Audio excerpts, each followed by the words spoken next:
Welcome to the Real Estate Espresso Podcast, your morning shot of what's new in the world of real estate investing. I'm your host, Victor Menasce, and this is the weekend edition where we interview notable people from the world of real estate investing. Today is no exception. We've got a great guest all the way from Georgia. Welcome to the show, Stacy Rossetti. Hi, how are you? Great to have you here. Well, Stacy, we've got to know each other a little bit and got to know a little bit about some of what you're doing in the realm of self-storage. Why don't you give a little bit of your backstory and how you got to this point in your journey? I've been investing in real estate for over 10 years now. I got into real estate on the upturn right outside the bubble, which was like the best time ever. And I totally missed those times. And as what I did is I wholesaled and rehabbed for a lot of that time. And then in 2015 is when I started looking outside of rehabbing because I was just getting tired of it. And that's when I started focusing on passive income. And I just kind of fell into storage facilities. So since 2015, 2016, I've been investing in self-storage. Fantastic. And storage is one of those asset classes a lot of investors tend to gravitate towards because it's simpler to manage. The classic statement is you've got tenants with all their furniture, but none of the complexity of the people. So it's a different type of investing, but it still gives you a very good dollar per square foot. Now, one of the criticisms of storage is that in a lot of primary markets, it's actually overbuilt. There's been a lot of saturation. A lot of REITs have come in. There's a lot of money chasing that particular asset class. If you can look at it even on a global basis, there's more storage per person per square foot in some of these primary markets than anywhere else in the world. What's the strategy? How does it work for you? And actually, I completely agree with you. I think the primary market is totally saturated in many, many cities. And so what we do, actually, we focus on the secondary and tertiary markets, and primarily tertiary markets. A lot of people say you can't make any money in tertiary markets, but the truth of the matter is, if you learn how to run the numbers and if you learn how to look at the deals, there's some really great deals in some smaller cities out there. And that's what we focus on, is the smaller cities, not the bigger cities in each of the states. Storage started out largely as a cottage industry. There's a lot of mom and pops. I think there's still a very large percentage of the industry that is independently owned and operated. And maybe those people are aging out of those businesses. The kids don't want to take it over. The grandkids don't want it either. Many of these businesses are maybe in their sunset. They've been kind of neglected for a long time. And do you see opportunities to value add and refresh those businesses as you take them over? Yeah, actually, every single facility that we bought, we have 9 as of now. We're closing on 2 more in the next month. They're all just mom and pop owners that have owned their facilities for 20, 30, 40 years. And honestly, everything that we buy is really a mismanaged facility. We focus on mismanaged facilities. That's our purchase. That's our value add. That's what we're good at. And you see those a lot in the tertiary market. So that's why we really focus on those. So those mismanaged facilities, they're probably not keeping up with folks that haven't paid. They are probably only 1 or 2 income streams where there's the potential for maybe 5 or 6, who knows. So there's probably an awful lot of opportunity for value add. And then they're probably spending too much on labor and not haven't invested sufficiently in automation.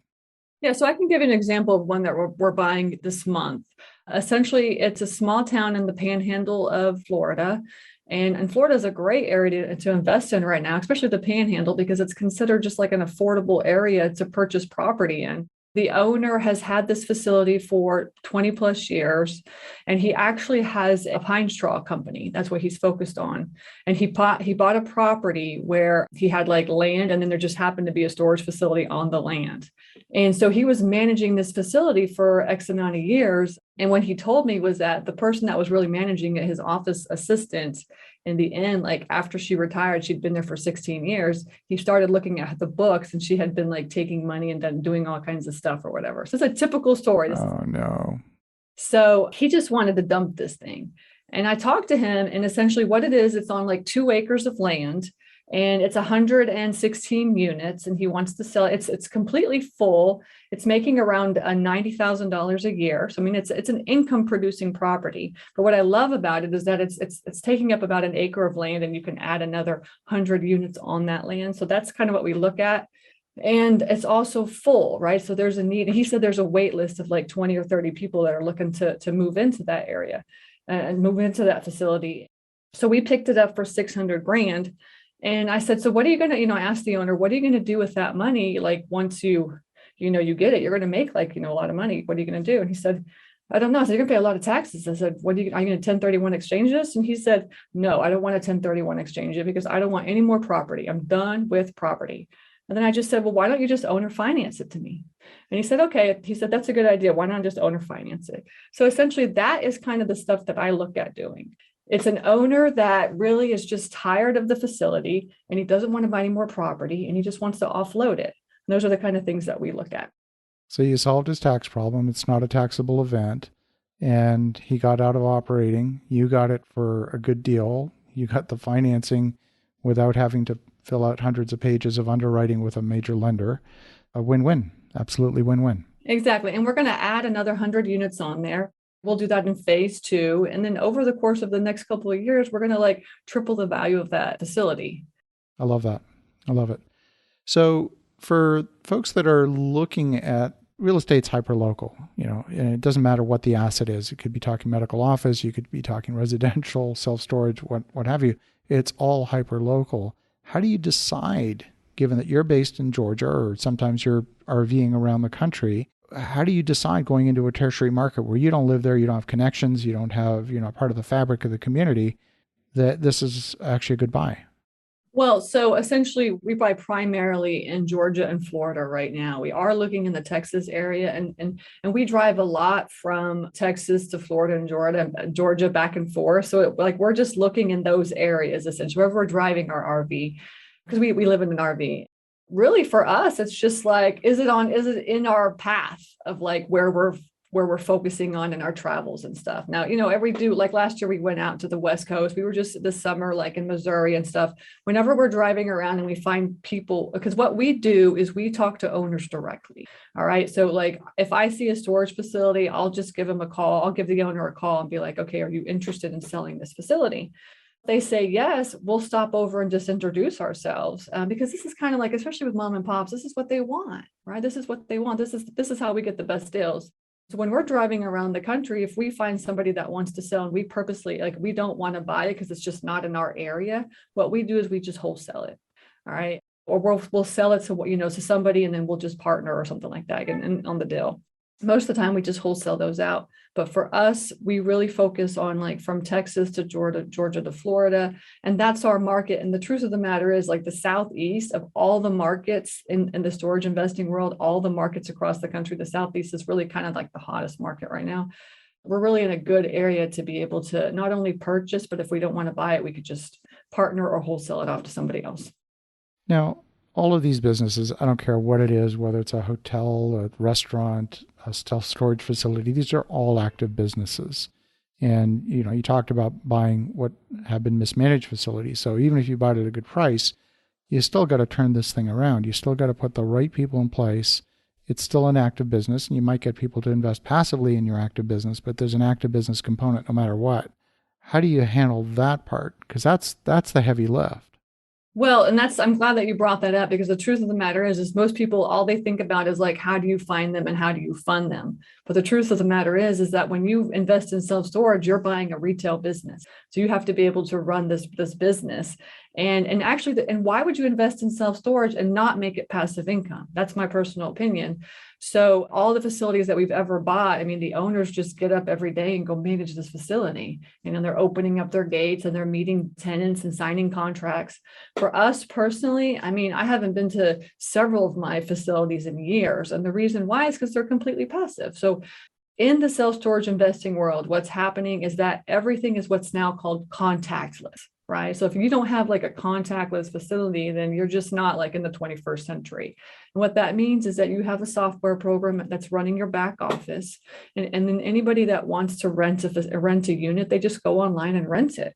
All of our tenants all go online. They rent their units. They get their code as soon as they pay. They sign the contract and they pay. Then they get their code to get into the gate and get into their unit. And that's how we manage them. So the only time that we ever have to go to a facility is if we need to overlock somebody because they haven't paid. or we need to clean them out. Now, we have like boots on the ground people. So the way that it works is we have around 1,100 doors right now. We have facilities all across Georgia and Florida. So we have boots on the ground people. And they just go like and check on the facility maybe once every couple of weeks. They overlock, they clean up the trash, this kind of thing is what they do. Our company is basically, for 1,100 doors, we have 4 people managing it. So it's my acquisitions person. His name is Chris. He goes out and he finds all the facilities for us. I'm the money magnet. I'm the one that raises the money, right? So when Chris finds a deal, I'm the one that goes out and finds the money for the deal. And then we have my husband who manages our facilities. And we are completely vertically integrated. So essentially we have Bonnie, who's worked with us for 5 years, and she's our operations manager. She's the one that handles all the tenants, the phone calls, this kind of thing. And then Chris, who's our acquisitions person, he also doubles as our boots on the ground person. So when he's out driving and talking to owners and trying to find facilities, he's also just swinging by a facility and making sure it looks good, cleaning up the trash and stuff like that. So essentially for around 1,000 doors or so, we have 4 people to manage the entire process. That's amazing. Is there a particular target if you were to, let's say, consider $1 per square foot in rent? Do you have a particular target that you aim for? No, because we buy mismanaged facilities. So we can't really look at that's like a primary market question. Right. That's an income producing. We talked about like the 6 different ways to invest in self-storage. That's an income producing question. So if you ask like people that are buying in like secondary and primary markets, they would say like, oh yeah, I'm spending $3,000 or $6,000 a door, or whatever it is, or whatever price per square foot. But for us, I mean, essentially we're buying mismanaged facilities we picked up a facility that the owner had owned that facility for 40 years. When I talked to him, he said, I have like 105 doors is what he read. Now we buy small because we buy smaller facilities. He said, I have 105 doors. And then as we walked around and started looking at the facility, we counted 120 doors. He did not even know how many doors he had. That's a mismanaged facility. And a mismanaged facility for us personally is when I ask for the P&L and the balance sheet, they have nothing. In fact, we bought one facility where I said, like, can you show me your numbers? You said you're making X amount of money per month. And what he did is he pulled out a notepad and he wrote down his units and gave me his prices and said, this is what I'm charging everybody. And that's the only thing that he could show. That's it. Wow. Those are the type of properties that we have. And you can buy like $1 million properties like that as well.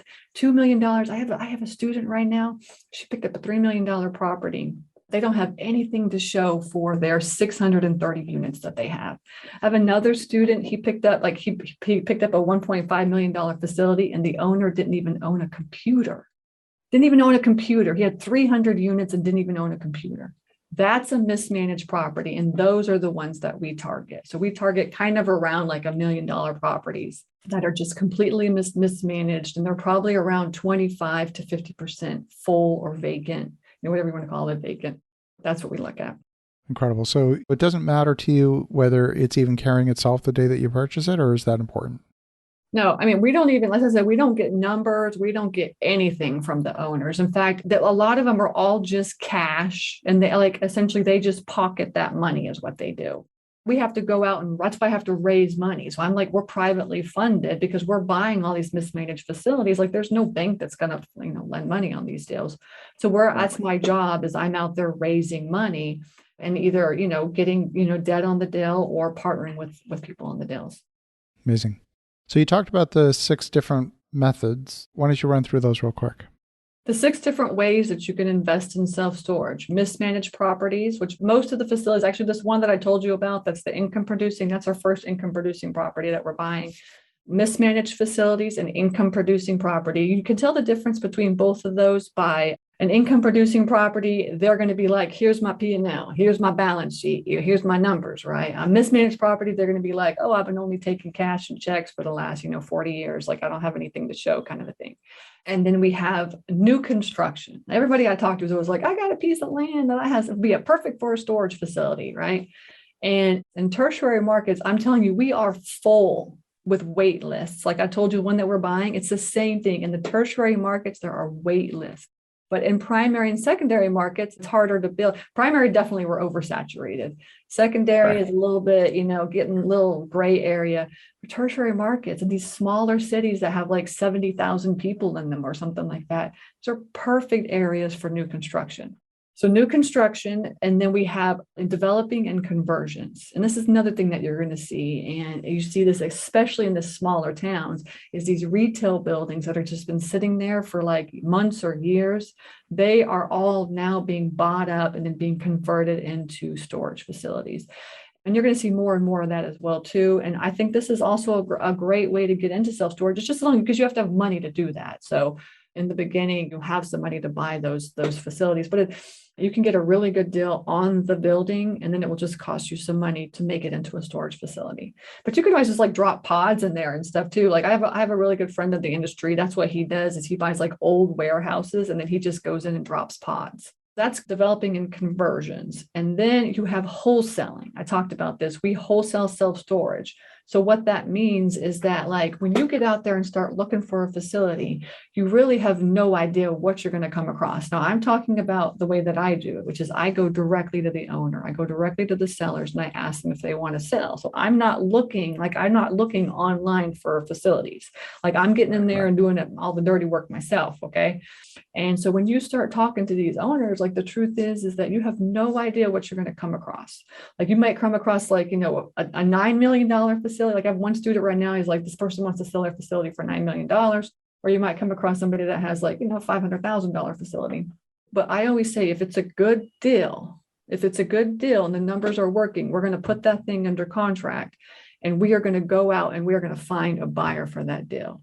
Right. And that is what wholesaling is. So essentially you go out, you find a seller that wants to sell. It's a good deal. You put it under contract and then you go and you find somebody to buy it. And then you just get a little cut in the middle is what you do.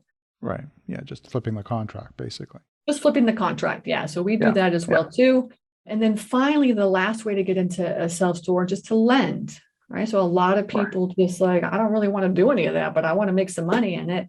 And so you can lend. And there's like ways that you can just lend to get like a lien on the property, or you can lend and partner with other people, or you can put money into a fund. Like we do have a fund. There's so many different ways to just get involved without actually doing any work. So those are the 6 ways to invest in self-storage. Fantastic. Well, Stacy, if folks want to learn more, if they want to connect, what's the best way? Just go to stacyrossetti.com. That's my website. And you can check me out. You can Google me. You can go on YouTube. The best way is just check out stacyrossetti.com. I do a free webinar every Monday night. So if you want to come and listen to me talk about self-storage, that's also available to you as well. Well, fantastic. Well, I've put the link in the show notes. And for the listeners at home, definitely reach out to Stacy at stacyrossetti.com. And that's spelled STACY. Rossetti is ROSSETTI. And in the meantime, have an awesome rest of your weekend. Go make some great things happen. I'll talk to you again tomorrow.